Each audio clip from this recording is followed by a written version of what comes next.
Bienvenue au cœur du crime, un podcast issu des archives d'Europe 1. Savez-vous que plus d'un tiers des crimes et délits commis en France sont traités par la gendarmerie nationale? Je m'appelle Yann Kermadec. Je suis commandant de gendarmerie. Je dirige une section de recherche dont la mission essentielle est une mission de police judiciaire.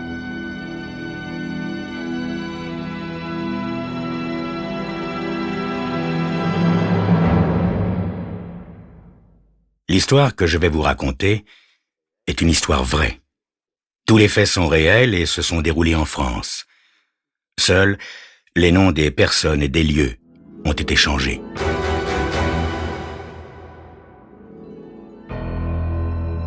Peter Barlow, le directeur de la Maison des Jeunes, s'apprête à aller faire une petite visite au cours de poterie quand le téléphone sonne dans son bureau. C'est l'inspecteur McCurlan au bout du fil. « Peter !» dit le policier d'un ton désabusé. « C'est encore pour Sally. » Le directeur blêmit légèrement. « Qu'est-ce qu'elle a fait cette fois ?» demande-t-il. « Oh, comme d'habitude, ses fréquentations la perdront, » répond le policier. Elle se trouvait avec une bande qui chapardait dans une grande surface. Quand les mômes ont été pris la main dans le sac, ils ont un peu bousculé le gérant du magasin. Je les ai tous coffrés, mais pour Sally, j'ai pensé... Il laisse sa phrase en suspens et Peter Barlow s'écrie « Merci, inspecteur, vous êtes vraiment très compréhensif. »« Oui, mais c'est la dernière fois, » répond McCurlan. « Si elle recommence, nous ne pourrons pas empêcher qu'elle comparaisse devant un tribunal. Vous pouvez venir la chercher maintenant si vous le voulez. » Il raccroche et Barlow téléphone aussitôt à sa femme, Hélène, pour lui apprendre la nouvelle. « Oh, Peter, dit-elle, ça n'est plus possible. Ça fait 4 fois en un an. Jamais on n'en viendra à bout. Il va falloir prendre une décision. » Une décision? Barlow sait ce que ça veut dire. Plusieurs fois déjà, Hélène a parlé de se séparer de Sally en la mettant en pension. Elle prétend que la serrer un peu serait lui rendre service, mais Peter refuse d'envisager une telle solution. Il dit que Sally a besoin avant tout d'être entourée, aimée. « Ah, il faut lui donner encore une chance, Hélène, » proteste-t-il. Une gosse qui a subi ce qu'elle a subi a forcément des problèmes, voyons. Être orpheline, c'est déjà une dure épreuve, mais quand on le devient par la faute d'un assassin armé d'une hache, c'est absolument traumatisant. Je sais, ça l'a rendu très fragile et difficile, mais si des gens comme nous n'arrivons pas à l'aider, qui le fera? Très bien, répond lentement Hélène. Essayons encore une fois, Peter.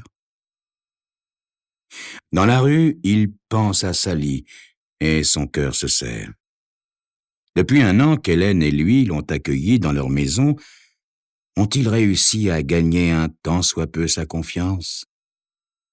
Peter est bien obligé de se dire que non. L'adolescente est toujours aussi fuyante.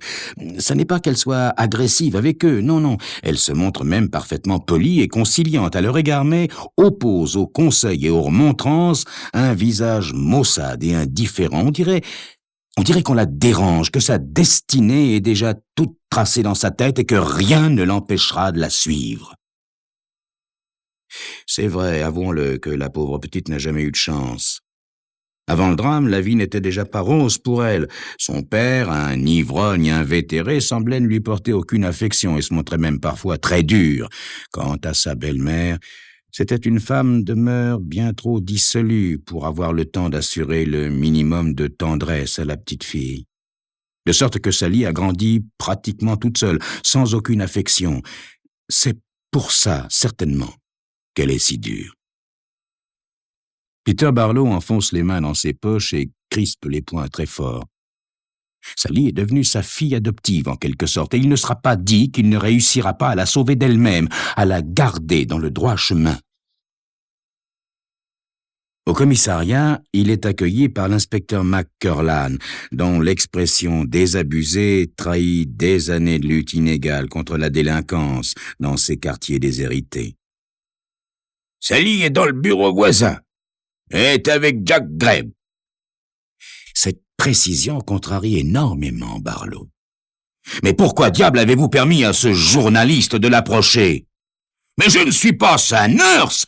rétorque McCurlan. « Et puis, Greb était déjà là quand nous l'avons amené ici. » Peter hausse les épaules, furieux, et le policier le regarde avec étonnement car le directeur de la maison de jeunes n'a pas l'habitude de se montrer impoli à son égard. « Oh, il est bouleversé, » se dit-il pour l'excuser. « Cette gamine le fait vraiment tourner en bourrique. » Sans attendre, Barlow dépasse brusquement McCurlan et entre dans la pièce où se trouve Sally. Elle est assise sur une chaise contre un mur. Un petit homme à bedaine, portant un costume de sport fatigué, se tient à ses côtés. « Désolé de vous interrompre, » dit sèchement Barlow, « mais l'interview est terminée. »« Ah, salut Peter, t'es chic d'être là !» lance Sally. Elle l'accueille avec autant de décontraction que s'il était un père venant chercher sa fille à la fin d'une soirée entre jeunes. Son petit visage rond de fille de 15 ans paraît parfaitement serein sous le casque de ses cheveux blonds. Elle se lève et étire son corps malingre mais déjà bien formé. « On y va ?» dit-elle. « Écoutez, Barlow, » dit le journaliste qui réagit enfin. « Je fais mon travail, moi, et si vous m'en empêchez... » « Je sais !» l'interrompt Peter Barlow. Vous pouvez faire une campagne contre la maison des jeunes dans votre journal, hein, c'est ça? C'est toujours la menace que vous brandissez. À toutes fins utiles, je vous signale que votre directeur non seulement fait partie de notre conseil d'administration, mais qu'il est aussi un de nos plus généreux bienfaiteurs. Alors je doute qu'il accepte de nous nuire. Et en tous les cas, ce dont je suis certain, c'est qu'il vous passerait un sérieux savon si jamais il apprenait que vous importunez cette gamine. Mais non! Proteste Sally. Il m'a pas importuné, comme vous dites, au contraire, ça m'a passé le temps de bavarder avec lui. D'ailleurs, il a été très gentil et poli. Vous vous rendez compte? Il m'a appelé mademoiselle. C'est une autre caractéristique de Sally d'être contrariante. Elle, qui a toujours observé un mutisme presque total au sujet du drame, prétend maintenant pouvoir en parler sans problème, car c'est certain, le journaliste lui a posé des questions sur ces horribles événements. Barlow en conçoit une sombre irritation. Comment savoir ce que ça provoque dans un cerveau d'adolescente de remuer de tels souvenirs? Elle peut avoir des réactions tout à fait imprévisibles. « Allez, viens, Sally, nous rentrons !» dit-il en prenant la jeune fille par le bras. Tout en continuant de marcher aux côtés de Barlow, celle-ci, d'un mouvement décidé, se dégage et s'écarte légèrement. Elle déteste tout contact. Même Hélène ne réussit pas à l'embrasser ou à la toucher. Jack Greb les suit et ils sortent tous les trois dans la rue. « Non, comprenez-moi, monsieur Barlow, je suis un journaliste d'investigation, » explique Greb. « Les crimes non élucidés, ça me passionne, ça m'attire irrésistiblement. Alors, ce double meurtre, j'arrive pas à me l'ôter du ciboulot. »« Allez, fichez le camp !» aboie rageusement Peter. Jack Greb ne se laisse pas intimider et insiste. « Je vous comprends pas, monsieur Barlow. Dans l'intérêt de Sally, vous devriez vouloir qu'on retrouve l'assassin. Il faut quand même pas oublier qu'elle est la seule à l'avoir vu. Et à mon avis, tant qu'on n'aura pas retrouvé le monstre, elle sera en danger. » « Et c'est vous qui allez mener l'enquête ?» demande Barlow. « Je vous signale que des policiers dont c'est le métier n'ont rien trouvé, eux. » Jack Greb affronte le regard moqueur sans perdre son assurance. « Et pourquoi pas, hein? Des journalistes démasquant un criminel, ça s'est déjà vu. Et moi, j'ai ma petite idée sur la manière de procéder. Est-ce que je pourrais vous voir demain matin? J'aimerais vous exposer mon plan. » Barlow fronce légèrement les sourcils. Qu'est-ce que cet énergumène a encore été inventé? Puis, il se décide brusquement, peut-être pour se débarrasser de l'importun. « Bon, d'accord, venez à 10h demain matin. » Puis, en compagnie de Sally, il reprend le chemin de la maison des jeunes. Il fait une chaleur accablante. Pas un souffle d'air ne vient contrarier la force du soleil. C'est par une journée semblable qu'1 an plus tôt, un homme, sans doute rendu fou par l'atmosphère oppressante, a tué à coups de hache le père et la belle-mère de Sally. « Qu'est-ce qu'il t'a demandé exactement ?» interroge Barlow. « Oh, la même chose que d'habitude, » répond-elle. « Si je me souviens du visage de l'homme, s'il n'y a pas de nouveaux détails qui me reviennent, si je le revois pas en rêve. » « Ouais, oublie tout ça, » lui conseille Barlow. « Maintenant, ma petite Sally, si on parlait de ton équipée de ce matin, explique-moi un peu. » « Ben, j'ai rencontré Jimmy. Avec 2 ou 3 copains, il allait faire une course pour sa mère au magasin. Alors, je les ai suivis. Y a pas de mal à ça. Je pouvais pas savoir qu'ils allaient se mettre à piquer dans les rayons. D'ailleurs, moi, j'ai rien fait. » Barlow sait que Sally ment, qu'elle a participé plus activement qu'elle ne le prétend à l'expédition, peut-être même en est-elle l'instigatrice. Mais il est inutile de tenter de le lui faire avouer. Elle s'en tiendra à son histoire et ne voudra jamais en démordre. « Ce Jimmy, » dit Barlow, « c'est bien le garçon qui t'a valu des ennuis la dernière fois, quand il est entré par effraction dans une maison vide. »« Ouais, » répond Sally. « Mais vous dites vous-même qu'il faut pas juger les gens sur les petites bêtises qu'ils peuvent faire, qu'il faut oublier. Alors, pour moi, Jimmy, quoi qu'il ait fait, c'est toujours mon copain. » Lorsque le lendemain, à l'heure prévue, le journaliste arrive à la maison des jeunes et expose son plan, Peter est tout d'abord réticent. Puis, il se laisse persuader tant le journaliste est tenace. Le soir au dîner, il met sa femme et l'adolescente au courant. « J'ai accepté à condition que Sally soit d'accord. Alors voilà ce que Jack Greb veut faire. Écrire un article sur Sally. Il rappellera que le meurtre de ses parents a eu lieu il y a déjà 1 an et qu'on n'a pas encore retrouvé l'assassin. » Hélène regarde son mari avec étonnement. « Mais qu'est-ce qui lui prend ?» se demande-t-elle. Habituellement, il évite de parler du meurtre devant la gamine pour ne pas lui rappeler de si horribles souvenirs. Pourtant, Sally ne paraît pas autrement émue et esquisse même un petit sourire. Il dira aussi, poursuit Peter, que Sally, qu'il a interviewé récemment, prétend se remémorer de plus en plus nettement la tête de l'assassin sortant de l'appartement de ses parents, avec la hache sanglante à la main. « C'est la chose la plus insensée que je n'ai jamais entendue !» s'exclame Hélène. « Mais la pauvre enfant va devenir une cible vivante. Le tueur va vouloir la supprimer pour l'empêcher de parler. » « Et c'est bien ce que nous voulons, » explique son mari. « McCurlan est dans le coup. Il mettra des policiers en permanence autour de Sally. Et si le type tente quoi que ce soit, ils le pinceront. » Hélène frappe sur la table. « Je ne permettrai pas ça !» annonce-t-elle avec détermination. « On ne peut pas faire jouer le rôle d'appât à une gamine de 15 ans !» Sally prend alors la parole d'une petite voix nette et calme. « Pourquoi pas? Ça peut être amusant, tous ces policiers pour me garder, comme dans un vrai roman policier. »« Mais ce ne sera pas une histoire imaginaire !»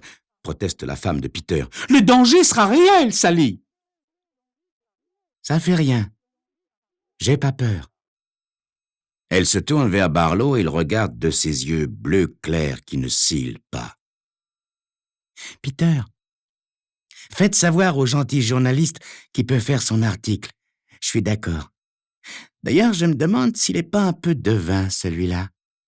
Je l'ai encore dit à personne, mais c'est vrai que je commence à mieux me souvenir de ce qui s'est passé ce soir-là. »« Oh, Sally, je t'en prie, commence pas à faire du cinéma. »« Mais Peter, il est très possible que je me souvienne mieux, » s'entête l'adolescente.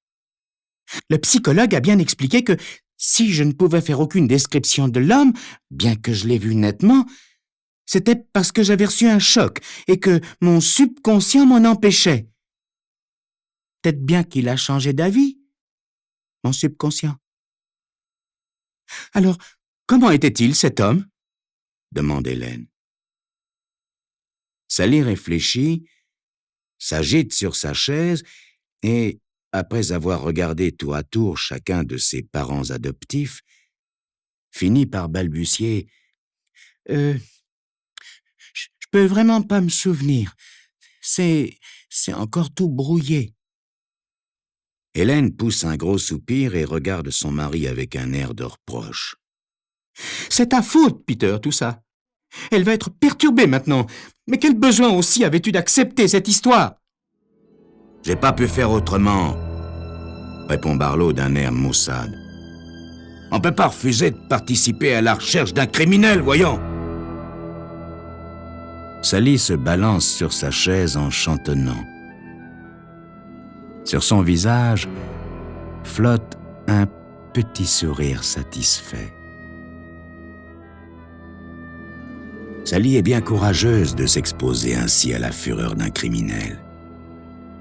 L'assassin va-t-il enfin sortir de l'ombre pour payer son horrible forfait?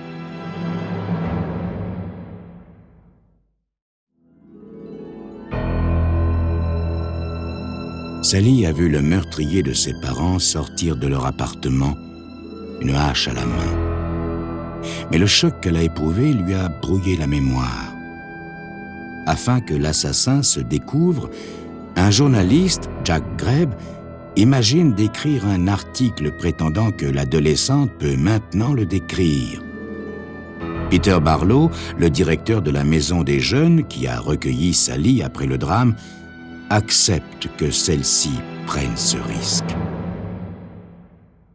Dès le lendemain, l'article paraît dans le journal local et une surveillance discrète s'établit autour de Sally. Les policiers ont fort à faire car la jeune fille, malgré la chaleur accablante qui s'est installée sur la ville, prend un malin plaisir à se promener avec tous les plus mauvais garçons de la ville, à rentrer tard dans la nuit, obligeant ses gardiens à une double surveillance et à des horaires impossibles. Mais le meurtrier ne se manifeste pas. Au bout de 8 jours, Greb écrit un second article disant que Sally va bientôt faire une nouvelle déposition à la police. Sans plus de résultat. 15 jours s'écoulent ainsi, dans la monotonie et la moiteur des jours d'été.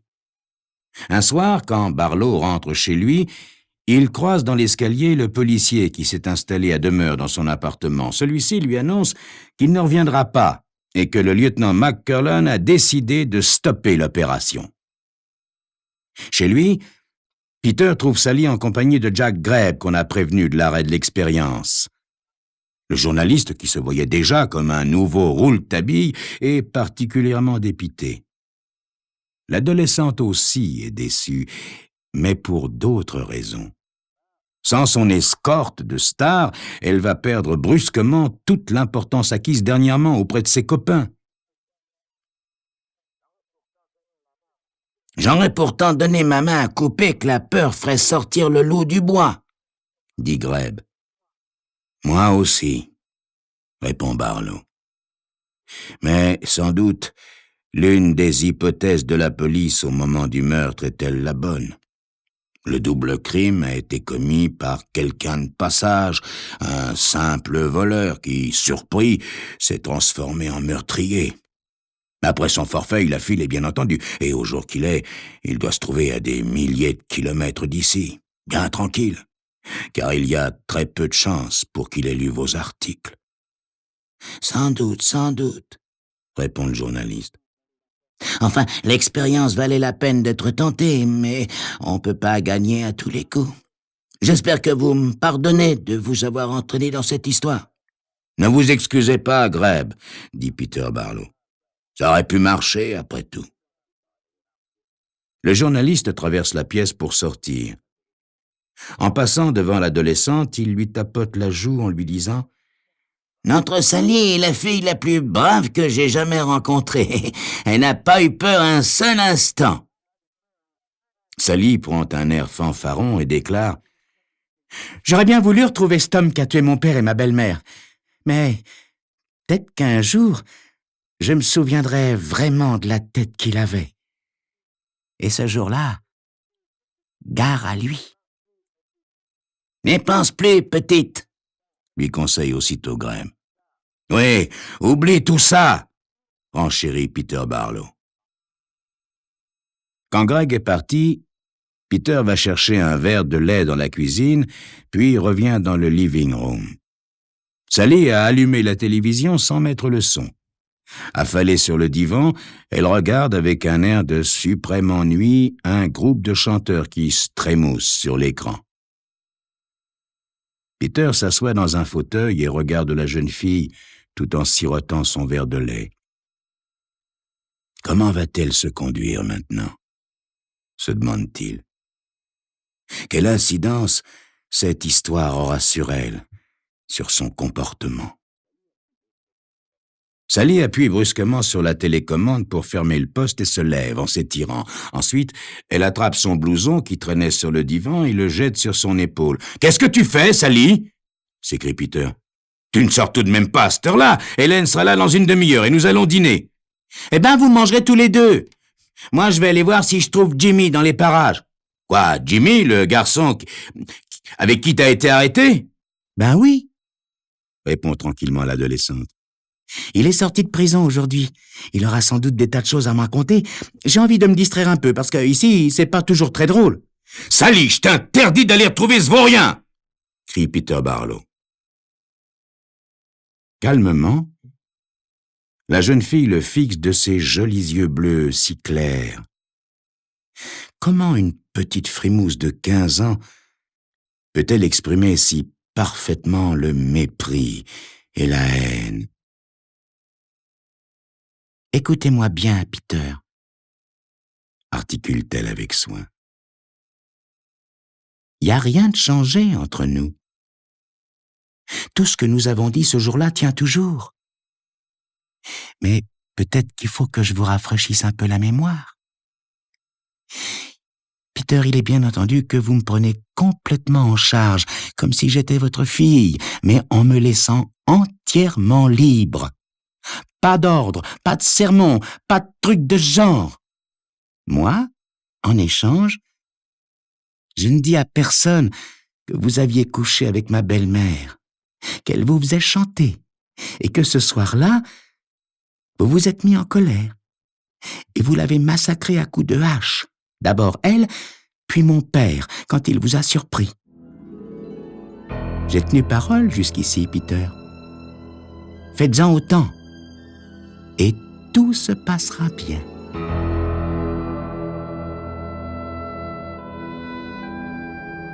Vous venez d'écouter Au cœur du crime, un podcast issu des archives d'Europe 1. Réalisation, Julien Tarot. Production, Estelle Lafont. Patrimoine sonore, Sylvaine Denis, Laetitia Casanova et Antoine Reclus. Au cœur du crime est disponible sur le site et l'appli Europe 1. Écoutez aussi l'épisode suivant en vous abonnant gratuitement sur votre plateforme d'écoute.